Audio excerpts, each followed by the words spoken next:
4 युग माने गए हैं जो इस प्रकार हैं: सतयुग, त्रेता युग, द्वापर युग और कलियुग, जिसमें से अभी कलयुग चल रहा है। लेकिन क्या आप जानते हैं कि यह कलयुग एक ऋषि के श्राप के कारण फलीभूत हुआ है? आइए जानते हैं कि वो कौन से ऋषि हैं जिनके श्राप के कारण कलयुग आया और उन्होंने ये श्राप क्यों दिया। हिंदू धर्म में प्राचीन काल से ही ऋषि मुनियों का विशेष महत्व रहा है।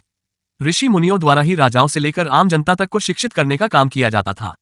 ऋषियों के श्राप को बहुत ही प्रभावशाली माना जाता था। आज हम आपको श्रृंगी ऋषि द्वारा दिए गए ऐसे श्राप के बारे में बताने जा रहे हैं जिसके कारण कलयुग फलीभूत हुआ। ये श्राप श्रृंगी ऋषि द्वारा राजा परीक्षित को दिया गया था। महाभारत के आदि पर्व के एक अध्याय में एक पौराणिक कथा मिलती है, जिसके अनुसार द्वापर युग में परीक्षित नाम के एक राजा थे, जो बहुत ही न्यायप्रिय और अपनी प्रजा के प्रति निष्ठावान थे। राजा परीक्षित धनुर्धर अर्जुन के पौत्र और वीर अभिमन्यु के पुत्र थे। वो एक बार जंगल में शिकार करने गए, जहां उन्होंने शमीक ऋषि मौन अवस्था में ध्यान करते हुए देखा। राजा परीक्षित शमीक ऋषि से पीने के लिए पानी मांगते हैं, लेकिन ऋषि ध्यान में थे, इसलिए वो राजा की बात का कोई उत्तर नहीं देते।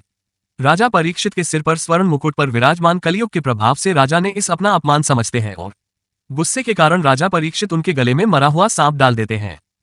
जब इस बात का पता शमीक ऋषि के पुत्र श्रृंगी ऋषि को लगता है तो वह क्रोध में आकर राजा परीक्षित को श्राप दे देते हैं।